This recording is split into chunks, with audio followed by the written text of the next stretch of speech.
मजेत शिकूया मराठी. पाठ ओळख खेळांची.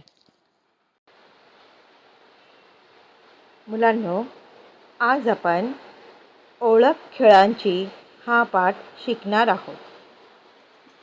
बघा तर इथे अनेक खेळांची चित्र दिली आहेत. आपण बघूया प्रत्येक चित्रामध्ये कोण काय खेळत आहे. या चित्रामध्ये काय दिसते आपल्याला? इथे पिवळा टी-शर्ट घातलेला एक मुलगा आहे आणि एक मुलगा पुढे आला आहे आणि ही बघा दुसऱ्या रंगाची शर्ट घातलेली मुलं त्याला पकडत आहे. या खेळाचे नाव आहे कबड्डी. ही मुलं कोणता खेळ खेळत आहे? कबड्डी. आता या दुसऱ्या चित्रामध्ये बघूया काय दिसते. इथे बघा मुली बसल्या आहे. या मुलीचं तोंड या बाजूला आहे, दुसऱ्या मुलीचं तोंड तिच्या उलट दिशेला आहे, तिसऱ्या मुलीचं तोंड पुन्हा पहिल्या मुलीच्या दिशेला आहे. एक मुलगी धावत आहे, दुसरी तिला पकडत आहे. ही धावत आहे आणि ही मुलगी तिला पकडत आहे. या खेळाचे नाव आहे खो खो. काय आहे या खेळाचे नाव? खो खो. आता बघा या चित्रामध्ये आपल्याला काय दिसते आहे? इथे एकावर एक असे दगड ठेवले आहे आणि त्याला चेंडू मारून पाडण्याचा प्रयत्न करत आहेत. या खेळाचं नाव आहे लगोरी. काय आहे या खेळाचं नाव? लगोरी. आता बघूया या खेळामध्ये काय दिसते आपल्याला? काही मुलं आहेत. एक मुलाच्या हातामध्ये बॅट आहे, दुसरा चेंडू फेकतोय आणि त्याने तो चेंडूला या फळीने मारलाय, म्हणजे बॅटेने मारलाय. या खेळाचं नाव आहे क्रिकेट. काय आहे नाव? क्रिकेट. या चित्रामध्ये काय दिसते बघा? हा मुलगा उड्या मारतोय. कशावर? या दोरीवर. या खेळाचं नाव काय आहे? दोरीवरच्या उड्या. बघा आता या चित्रामध्ये काय दिसतंय?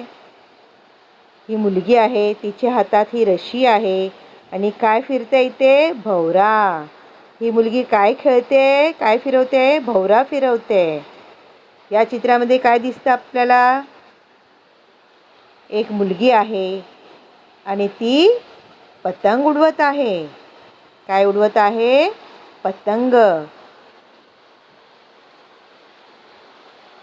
अशा प्रकारे आपल्याला या चित्रामध्ये मुलं जी खेळ खेळत आहेत त्या खेळांची नावं माहीत झाली आहे. हा खेळ आहे कबड्डी. हा खेळ आहे खो खो. हा खेळ आहे लगोरी. हा आहे क्रिकेट. हा मुलगा काय करतो? दोरीवर उड्या घेतोय. ही मुलगी भोवरा नाचवत आहे. ही मुलगी पतंग उडवत आहे. या खेळापैकी आता तुम्हाला कोणकोणती खेळ आवडली?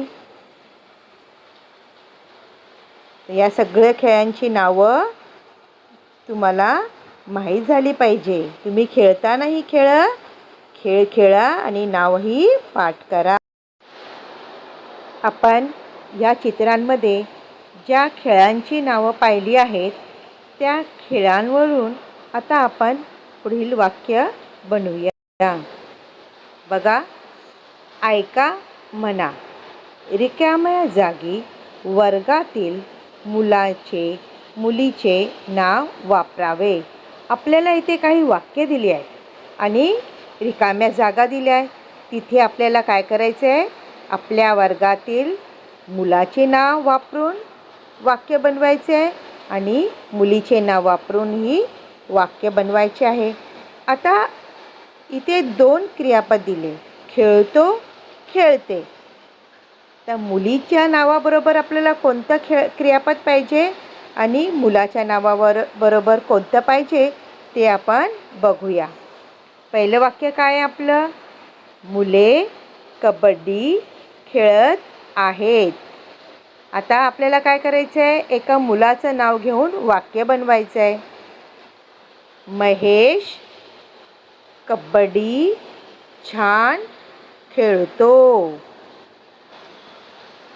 महेश कबड्डी छान खेळतो. आता महेशऐवजी आपण काय करूया? एका मुलीचं नाव घेऊया.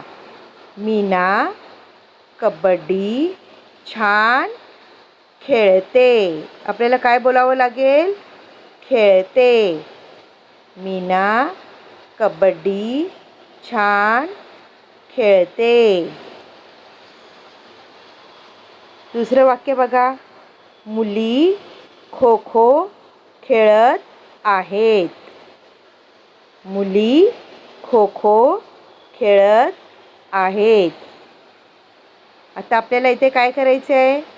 त्या मुलींपैकी एका मुलीचं नाव घ्यायचं आहे. अंजलीला खो खो खेळ आवडतो. अंजलीला खो खो खेळ आवडतो. तिसरं खेळ बघा आता. मुले लगोरी खेळत आहेत. मुले लगोरी खेळत आहेत. चेंडू अचूक फेकते. आता आपल्याला काय करायचं आहे? मुलाचं आणि मुलीचे नाव वापरायचं आहे. सौरभ चेंडू अचूक फेकतो. सौरभ चेंडू अचूक फेकतो. आता मुलीचं नाव. श्रेया चेंडू अचूक फेकते.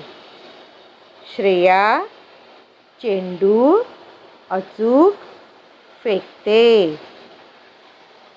आता चौथं वाक्य. मुले क्रिकेट खेळत आहेत. मुले क्रिकेट खेळत आहेत.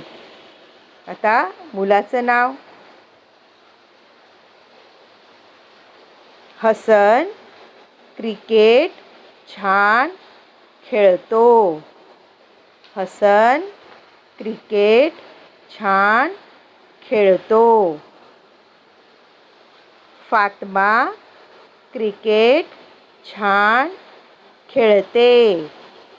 फातिमा क्रिकेट छान खेळते. वाक्य वाचा आणि लिहा.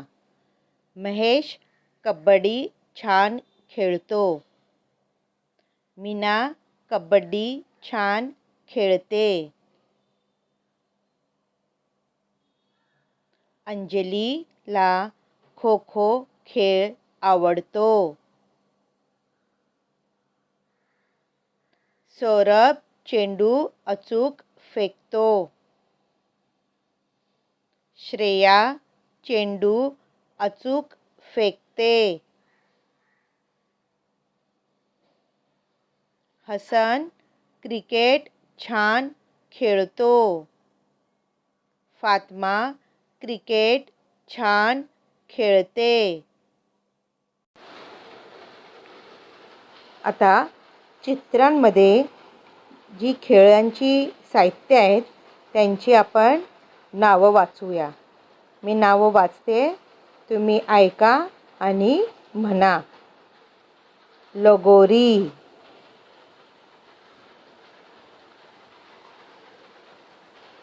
हे काय आहे? भोवरा. हे काय आहे? भोवरा. ही काय आहे? पतंग. काय आहे ही? पतंग. ही काय आहे? दोरी. काय आहे ही? दोरी. हे काय आहे? चेंडू. काय आहे हे? चेंडू. हे काय आहे? फुगा. काय आहे? फुगा. आता आपण या चित्राखालची नावं वाचूया. मी नावं वाचते, तुम्ही ऐका आणि म्हणा. लगोरी, लगोरी. भोवरा,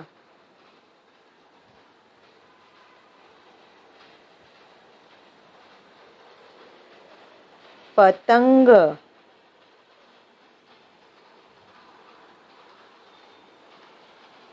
दोरी, दोरी. चेंडू, चेंडू. फुगा.